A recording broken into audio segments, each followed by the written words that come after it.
Hello दोस्तों, तो आज हम एक नया लेक्चर रिकॉर्ड कर रहे हैं फिर से केमिकल काइनेटिक्स का। आज बेसिकली हम पढ़ेंगे nth ऑर्डर, सेकेंड ऑर्डर भी देखेंगे। तो सबसे पहले हेडिंग लगाते हैं nth order. nth order reaction, nth order reaction, nth order reaction. nth order A gives product, nth order की रिएक्शन है, nth ऑर्डर की रिएक्शन है, order reaction, nth order reaction है। तो इसका रेट लॉ कैसे लिखेंगे? रेट लॉ के ए की पावर n, ऐसे ही तो लिखेंगे। रेट को क्या लिख सकते हैं? Minus D upon D T. किसी को कोई हर्ज, कोई तकलीफ?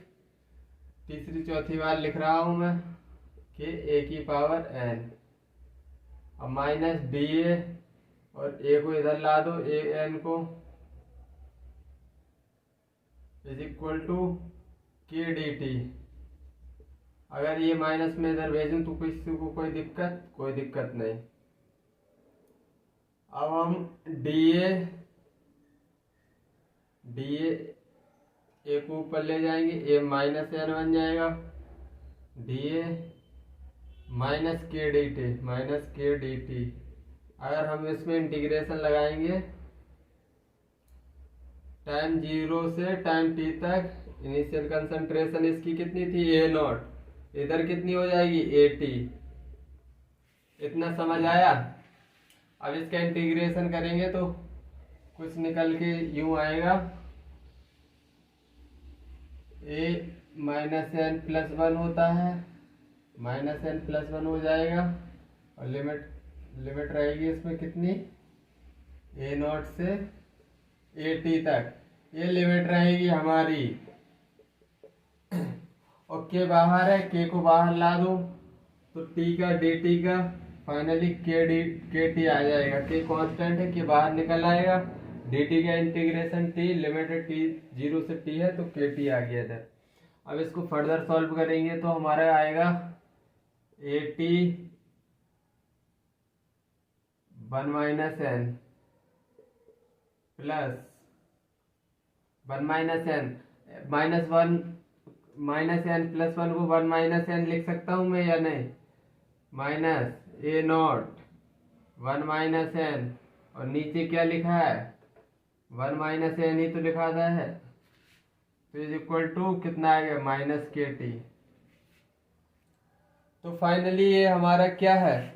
अगर इसको थोड़ी और रीअरेंज करेंगे, माइनस इस साइड शिफ्ट करेंगे तो A not one minus N minus A T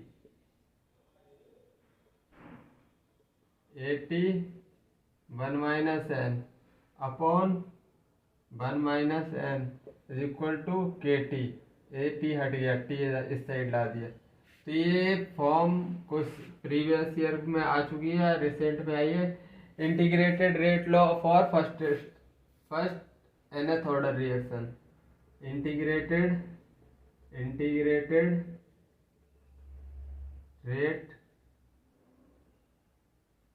integrated rate law of first order reaction.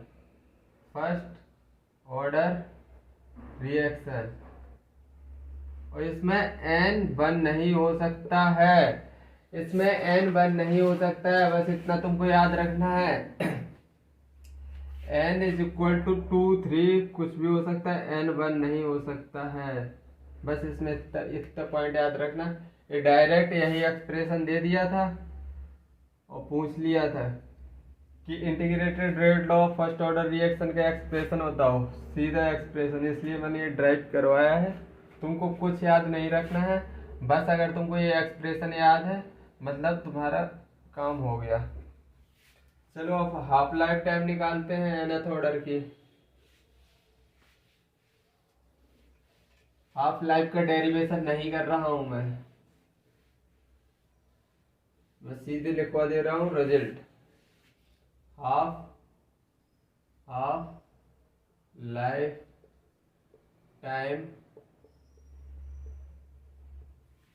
For nth order reaction, nth order reaction. मैं डायरेक्ट रिजल्ट लिखवा रहा हूँ। टाइम बराबर टी हाफ पे, टी हाफ पे eighty कितना बचेगा, एटी कितना बचेगा, ए नॉट अपॉन टू बचेगा या नहीं, ए नॉट अपॉन टू। अरे भैया हाफ लाइफ में ए नॉट कितना हो, एटी कितना बचेगा, आधा, ए नॉट बाई टू। तो अब इसका एक्सप्रेशन लिखवाने जा रहा हूं। तो टी हाफ का एक्सप्रेशन होता है, क्या होता है, टू की power two, one minus N minus one, और A not one minus N, two की पावर वन माइनस एन, और इधर के one minus N K, one minus N के।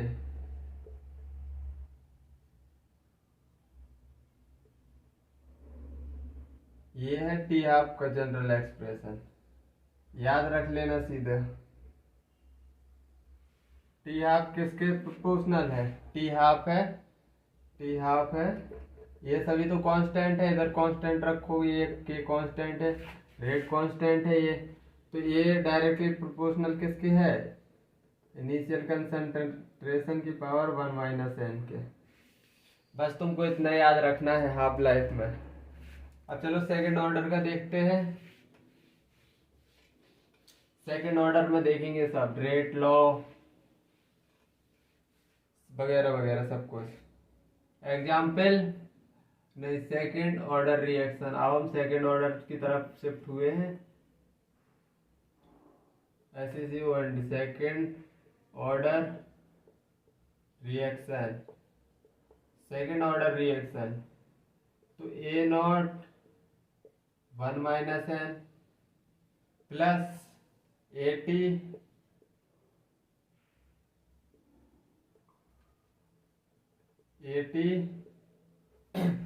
माइनस में है यार, इधर माइनस है AT, minus eighty one minus N is equal to K T upon one minus N. यही तो था एक्सप्रेशन जो अभी ड्राइव करवाया था सीधे सीधे। बस अब तुमको क्या रख देना है, पुट एन बराबर टू, एन बराबर टू रखो। एन बराबर टू रखोगे तो क्या आएगा, minus one A not minus eighty one minus N, फिर रखो टू तो फिर आएगा minus one, one minus N is equal to K T. अपन को क्या फाइंड करना है, अब इसको रीअरेंज करके लिखेंगे। तो कैसे लिखेंगे, इधर माइनस वन, ये है वन अपॉन, हाँ वन अपॉन एन को अगर एन की वैल्यू टू रखेंगे तो इधर कितना आएगा, माइनस वन, माइनस वन आएगा या नहीं। माइनस वन को इधर शिफ्ट कर दो, A not minus one minus A T minus one is equal to minus K T. इतना समझ में आएगा, आया। तो क्या मैं इसको लिख सकता हूँ, A upon A not, one upon A not minus one upon A T is equal to minus K T. इतना समझ आया हो तो बताओ। अब इसका लास्ट एक्सप्रेशन लिखेंगे, इसको रीअरेंज करेंगे, A T is equal to, A T इस साइड जाएगा, वन अपॉन ए नॉट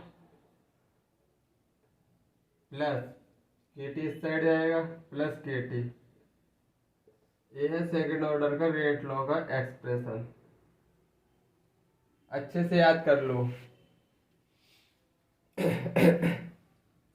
और इसका हाफ लाइफ भी इधर ही बता दे रहा हूँ, हाफ लाइफ का सीधा फॉर्मूला बता दे रहा हूँ। सेकंड ऑर्डर का रेट लॉ इधर आ गया है, रेट लॉ है, रेट लॉ, रेट लॉ निकाल लिया है हमने सेकंड ऑर्डर का।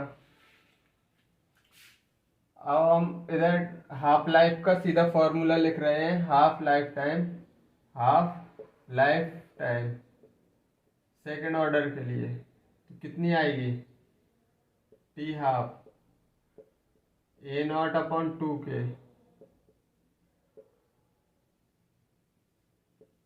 सेकंड ऑर्डर का मैं ड्राइव नहीं करवा रहा हूँ, डायरेक्ट लिख दी है मैंने और तुम डायरेक्ट ही याद कर लो, वरना मतलब अरे यार गलत हो गया। टी हाफ 1 अपॉन के अपॉन ए नॉट, मैं डायरेक्ट इसलिए लिखवा रहा हूँ ताकि तुमको डेरिवेशन से बचा सकूं, और ये डेरिवेशन किसी काम का भी नहीं है। टी हाफ कितना है, 1 अपॉन के ए नॉट, किसका, सेकंड ऑर्डर के लिए है, सेकंड ऑर्डर, सेकंड ऑर्डर। चलो अब कुछ ग्राफ देख लेते हैं।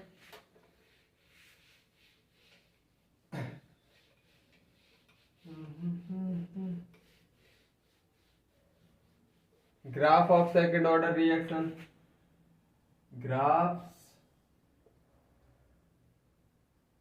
Of second order reaction. Graph कैसे देखेंगे, graph of second order reaction, तो पहला ग्राफ हम बनाएंगे 1/80 और वर्सेस टाइम के बीच में। 1/80 वर्सेस टाइम के बीच में तो इक्वेशन क्या पढ़ी थी, 1/80 is equal to 1/a0 plus KT, यही तो एक्सप्रेशन हमने पढ़ा था। तो y बराबर mx c, यही तो ग्राफ आएगा। देखो अभी मैं बना दे रहा हूँ, 1/80 अपॉन टाइम,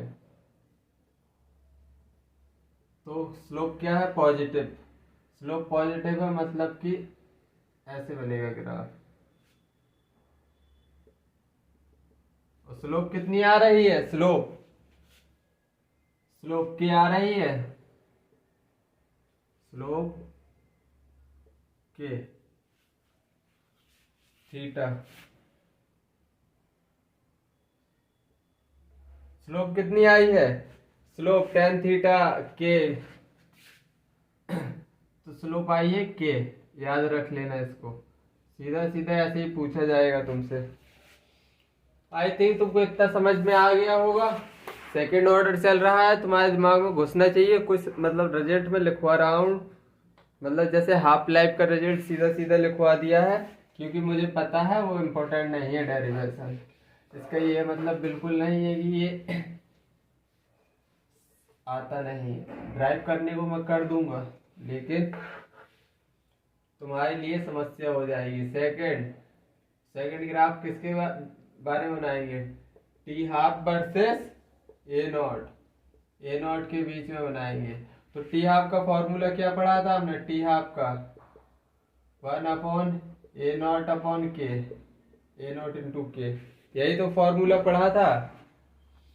तो हमको ग्राफ बनाना है टी और ए का, तो टी हाफ a0 कितना निकल के आया, 1/k निकल के आ गया। अब बस सीधा ग्राफ बना दो,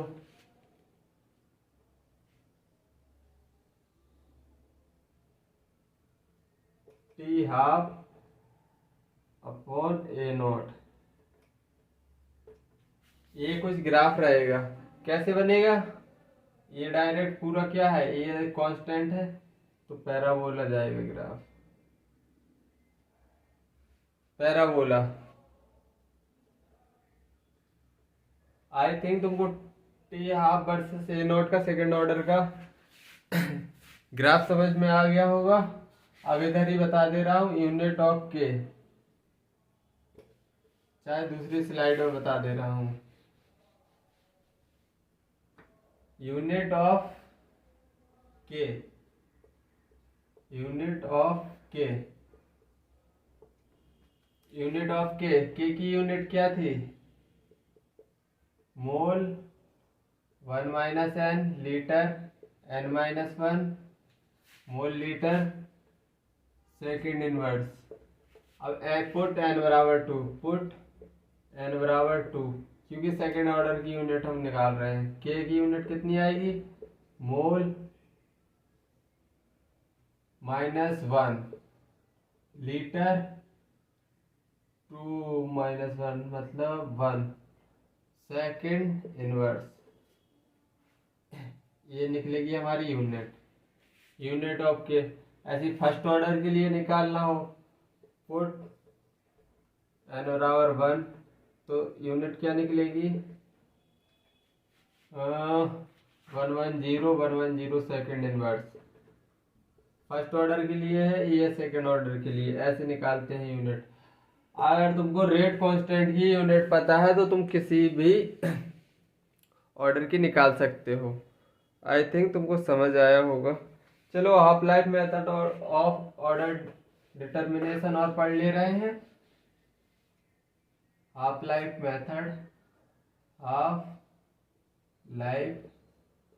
मेथड फॉर ऑर्डर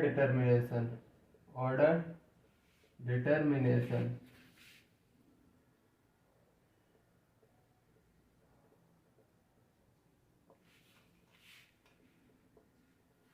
तो टी हाफ, सबसे पहले हम क्या इसका टी हाफ का फॉर्मूला लिखेंगे। टी हाफ का 2 1 -n,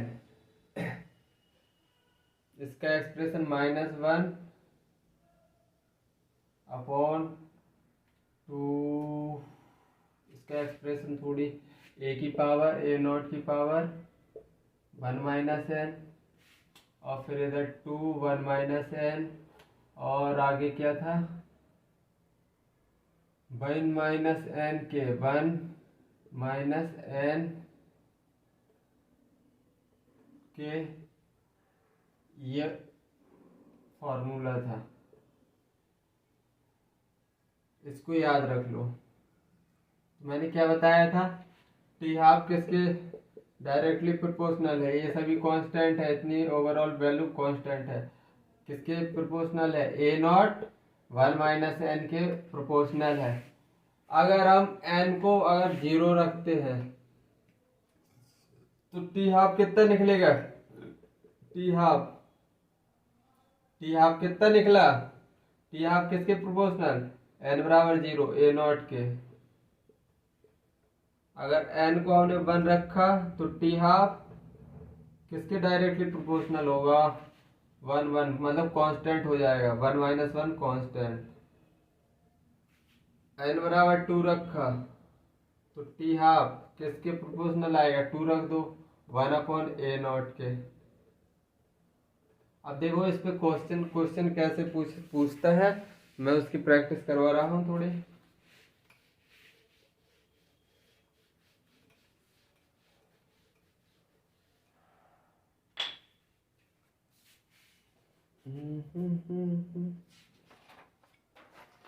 चलो देखते हैं अभी जो पढ़ा है वो काम आ रहा है या नहीं। देखो, विद द हेल्प ऑफ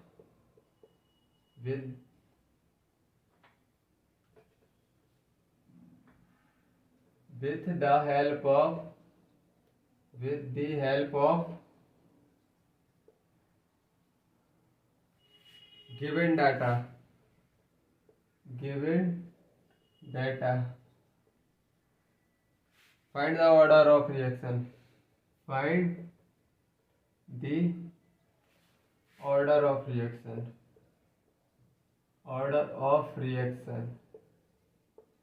देखो ए, अभी जो पिछले स्लाइड में करवाया है उसी का एप्लीकेशन है, करवा रहा हूँ। क्वेश्चन कैसे आते हैं इसमें, टी हाफ दे देगा तुमको, 2 मोलर इनिशियल कंसंट्रेशन है, 1 मोलर, 20 मिनट और 10 मिनट। तो देखो इधर से इधर जा रहे हैं या नीचे से ऊपर जा रहे हैं, तो कितना हाफ से मल्टीप्लाई, हाफ हो रहा है, ये भी हाफ हो रहा है, मतलब ये कौन से ऑर्डर की रिएक्शन है, 0 ऑर्डर, क्योंकि T half directly proportional to a0 होता है 0 ऑर्डर में। जितना इधर बदल रहा है उतना ही उधर बदल रहा है, मतलब ए नॉट उतना ही टी हाफ। तो ये क्या है, जीरो ऑर्डर रिएक्शन। तो मतलब इसका आंसर है जीरो ऑर्डर, बी।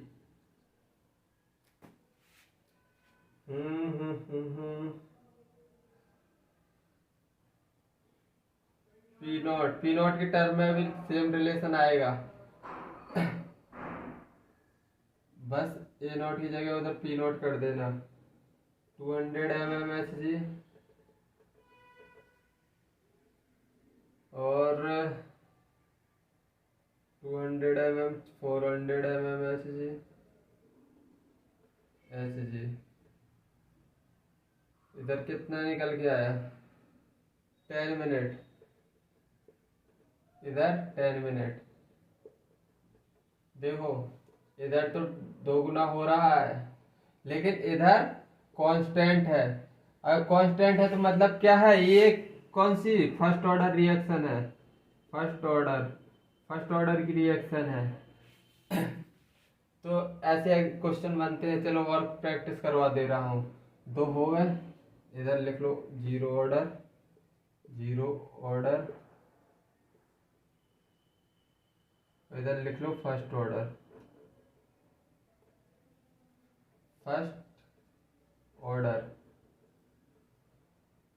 तीसरा C, P not T half, 200 mmHg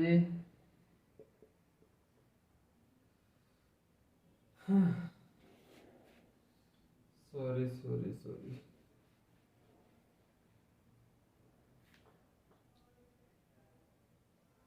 400 mmHg,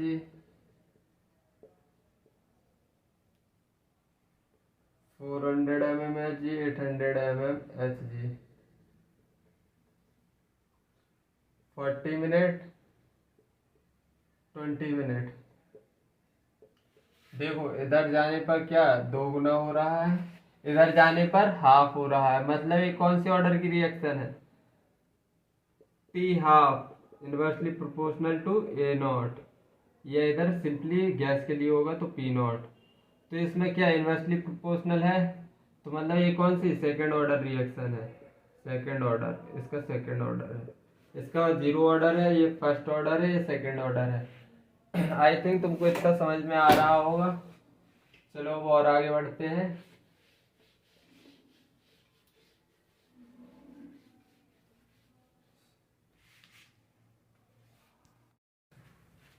चलो अब हम पढ़ते हैं pseudo unimolecular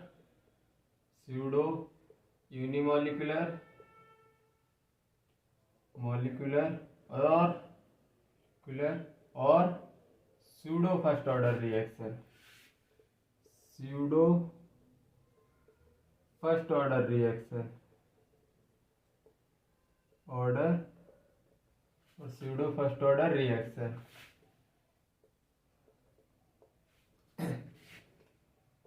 These are elementary reaction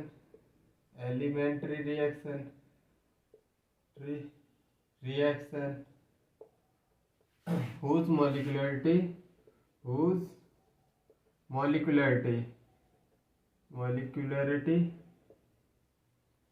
more than one and order उसका ऑर्डर इज 1। अभी तक हमने एलिमेंट्री रिएक्शन कैसी पढ़ी थी, एलिमेंट्री रिएक्शन में जितनी भी मॉलिक्यूलरिटी होती है, जितनी मॉलिक्यूलरिटी आएगी उतना ऑर्डर आएगा। जैसे सपोज दैट कोई एलिमेंट्री रिएक्शन है, उसकी मॉलिक्यूलरिटी आ रही है 2, तो ऑर्डर कितना रहेगा 2। अगर किसी कोई भी एलिमेंट्री रिएक्शन है, अगर उसकी मॉलिक्यूलरिटी 3 है तो उसका ऑर्डर कितना रहेगा 3। मतलब कि मॉलिक्यूलरिटी ऑर्डर सेम आ रहा था, लेकिन अब हम क्या पढ़ रहे हैं, pseudo unimolecular of pseudo first order reaction. तो इसमें मॉलिक्यूलरिटी अलग हो जाएगी, मॉलिक्यूलरिटी बराबर से एक से बन रहेगी और ऑर्डर बन रहेगा, क्योंकि pseudo pseudo first order reaction पढ़ रहे हैं हमें। तो इसमें एग्जाम्पल लेंगे acidic hydrolysis of ester, acidic hydrolysis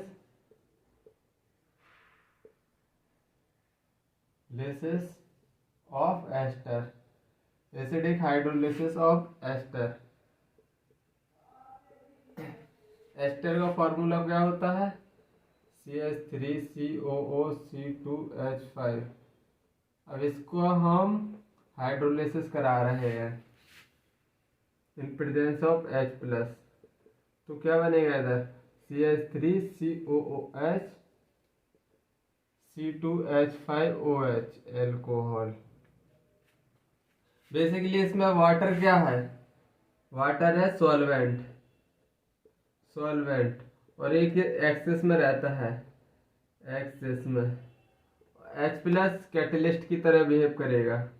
तो देखो एक बात बताऊं, अगर वाटर सॉल्वेंट एक्सेस में है तो ये कांस्टेंट हो जाएगा। कैसे? देखो, अगर 1 मोल एसिटिक एसिड है तो 1 मोल वाटर, 10 मोल एसिटिक एसिड किससे रिएक्ट करेगा? 10 मोल वाटर से। 10 मोल वाटर मतलब कि 180 ग्राम।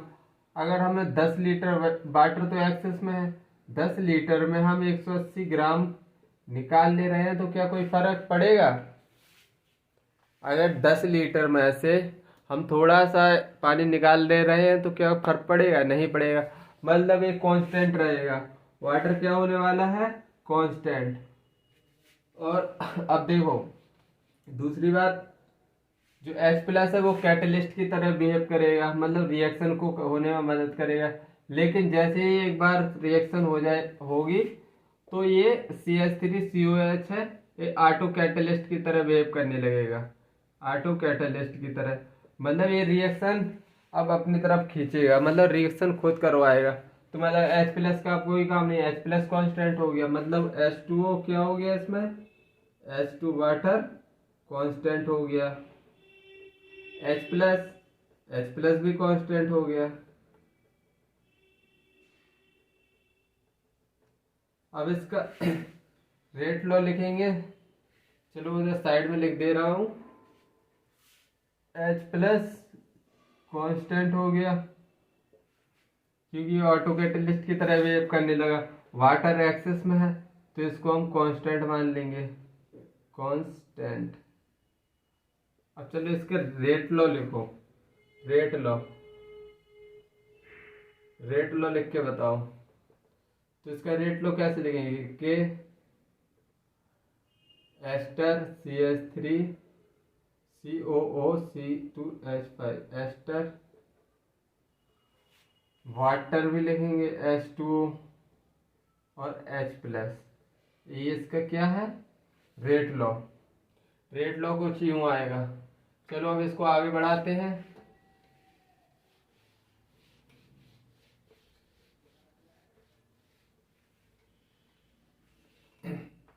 अभी हमने रेट लॉ क्या पढ़ा लिखा था? Ester CH3 COOH H+, water plus H+, water H+, ये हमने लिखा था रेट लॉ। लेकिन H+ है अभी कांस्टेंट, वाटर भी कांस्टेंट है, तो क्या R को हम ऐसे लिख सकते हैं? इधर K आएगा, इधर हम लिख सकते हैं K' CH3 COOH water. H+ constant है तो K' क्या निकल के आ गया इधर? K H+ निकल के आ गया। अब इसका ऑर्डर बताओ। ऑर्डर कितना है इसका? ऑर्डर क्या एक्सपोनेंशियल पावर देखते हैं इसमें। देखो 1 2, मतलब ऑर्डर कितना आ गया? 2। और यूनिट ऑफ के क्या होगी? अगर सेकंड ऑर्डर की रिएक्शन है तो यूनिट ऑफ के बताओ। यूनिट ऑफ के मोल 1 - n होता है, 1 - n तो n है 2 तो -1 मोल। लीटर n - 1 होता है, n है 2 मतलब लीटर आएगा। सेकंड इनवर्स आता ही है। तो यूनिट ऑफ के भी लिख दिया। अब चलो आर को हम क्या ऐसे लिख सकते हैं, डबल डैश और एस्टर CH3 COO C2H5, इधर C2H5 था, C2H5 वाटर। तो हम इसको ऐसे लिख सकते हैं, के डबल डैश क्या हो गया, के डबल डैश क्या हो गया, के डैश प्लस वाटर H2O, तो इतना निकल के आ गया। अब इसमें ऑर्डर बताओ, ऑर्डर ऑर्डर कितना आ गया, 1 आ गई। ये सूडो यूनिमोलिकुलर रेट कांस्टेंट के डबल डैश। और अब इसकी यूनिट ऑफ के बताओ, यूनिट ऑफ के मोल 1 माइनस एन होता है, 1 माइनस एन तो 0 हो जाएगा मोल, मतलब मोल 0, लीटर n-1 तो भी 0, सेकेंड इनवर्स बचेगा इसमें बस, सेकेंड इनवर्स। इतना तुमको समझ आया होगा। चलो अब हम आगे की तरफ बढ़ते हैं, न्यूमेरिकल्स देखेंगे।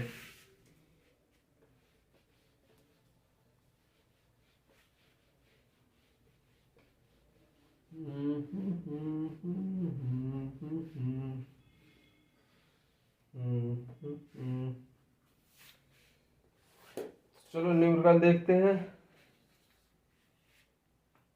पहला basic hydrolysis of ester, basic hydrolysis of ester, basic hydrolysis of ester, example saponification,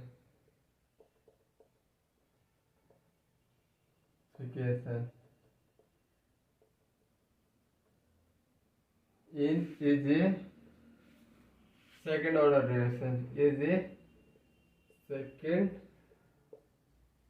order reaction।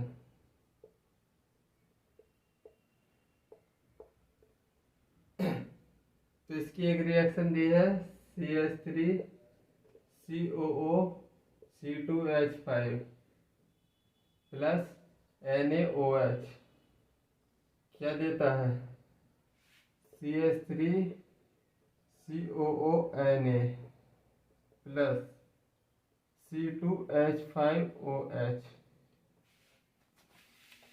इतना समझ आया। अब इसका हमको क्या लिखना है,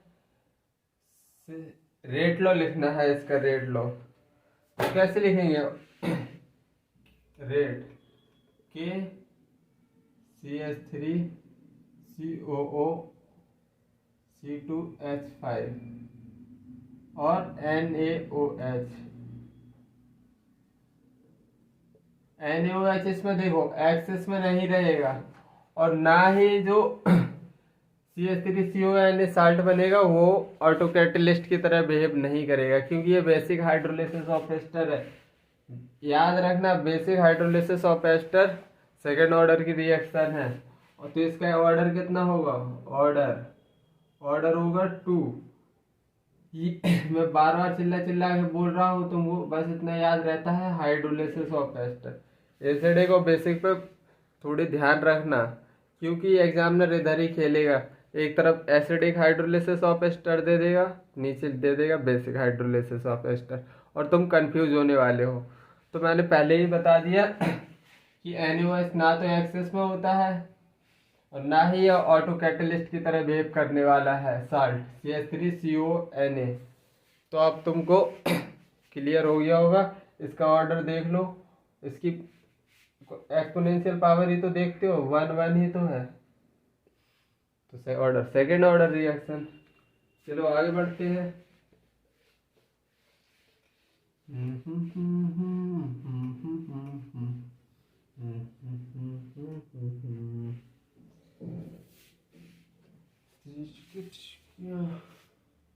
question, rate law of reaction is rate law of reaction is rate law of reaction is, rate law दिया है, क्या दिया है, के ए बी की स्क्वायर, कंसंट्रेशन ऑफ बी की square, if A is taken as large excess, if A is taken, if E is taken in large axis, in large axis,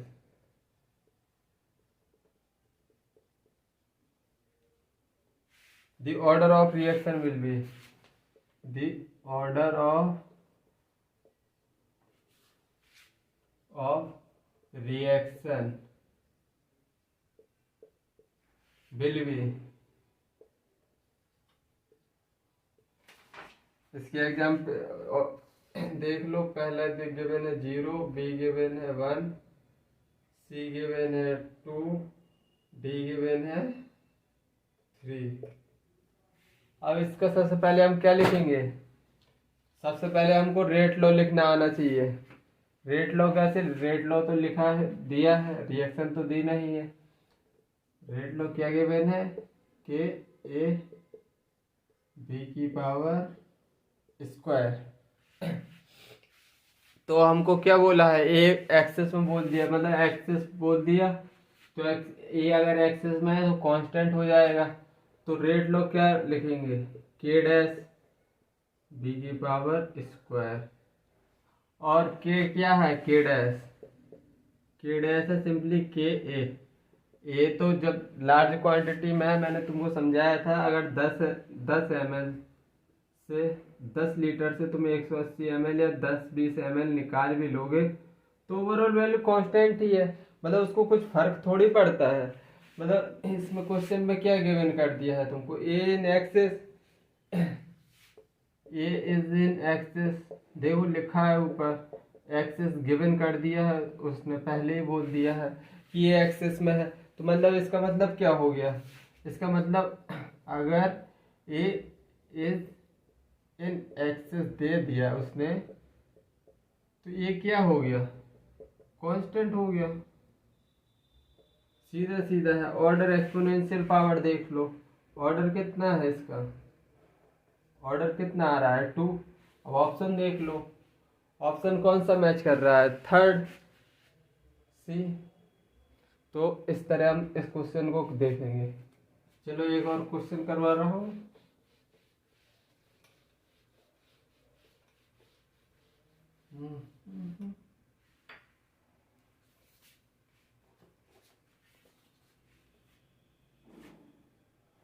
question, ये NCERT का solve example है, NCERT का solve example है, अच्छा question है। Rate constant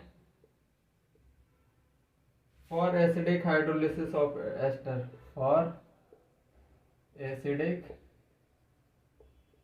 hydrolysis of ester, hydrolysis of ester, rate constant of acidic hydrolysis ester in is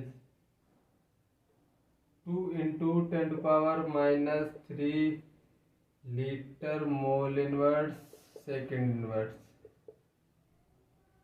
find pseudo order rate constant, find pseudo order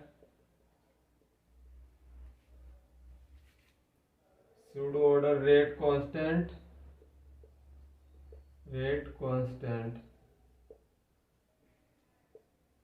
for this reaction, for this reaction। चलो इसमें वो नहीं दिया है कि कौन सा, मतलब कितने ऑप्शन है, लेकिन हमने अभी एसिडिक हाइड्रोलिसिस ऑफ एस्टर में पढ़ा था, के आर बराबर के डबल डैश एस्टर पढ़ा था, एस्टर के डबल डैश क्या था, के डबल से सूडो ऑर्डर रेट कांस्टेंट था। के डबल डैश क्या था, सूडो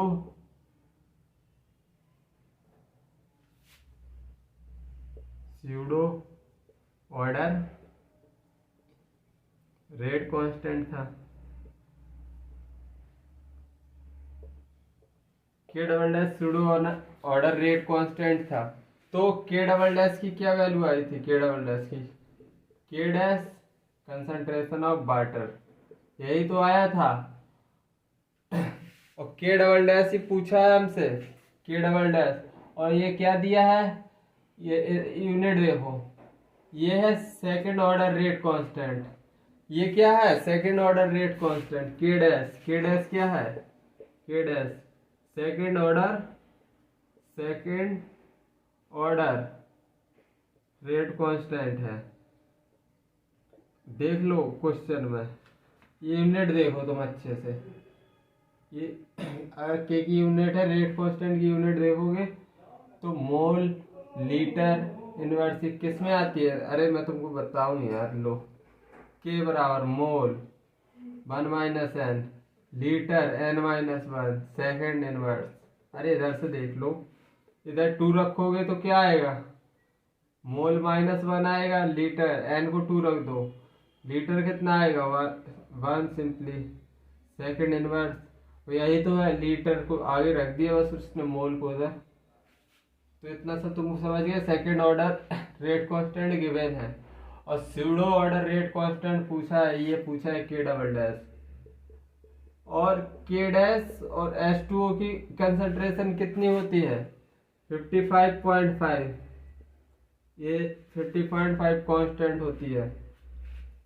तो बस के डैश कितना गिवन है, 2 इंटू 10⁻³ इंटू 55.5, मल्टीप्लाई कर दो, 5 2 जा 10, 5 2 जा 10 11, 5 2 जा 10 11 इंटू 10⁻³ ये क्या आएगा, सेकेंड इनवर्स, क्योंकि सूडो ऑर्डर रेट कांस्टेंट है ये। तो आई थिंक तुमको ये समझ आया होगा, बहुत अच्छा क्वेश्चन था, सॉल्व एग्जाम्पल था, सॉल्व एग्जाम्पल। एनसीईआरटी से क्वेश्चन बनते हैं नीट में, तो पता नहीं कि ये अगले साल ही पूछते तुमसे। अच्छा क्वेश्चन है, थोड़ी ट्रिकी भी है क्योंकि लड़के इधर कंफ्यूज रहते हैं, इसलिए मैंने तुमको डेरिवेशन में भी एक एक चीज बताई थी। सूडो ऑर्डर रेट कांस्टेंट सब के की यूनिट भी लिखवाता गया था। के डैश की यूनिट मैंने क्या लिखवाई थी, यही तो यूनिट लिखवाई थी। मतलब तुमको इधर से क्या पता चला कि के डैश गिवन, के डैश की यूनिट यही तो लिखवाई थी। अगर ये लिखवाई थी तो मतलब के डैश इतना गिवन है। और H2O की कंसंट्रेशन मतलब मोस्टली लोगों को पता रहती है, ये रट लेना अगर पता नहीं है।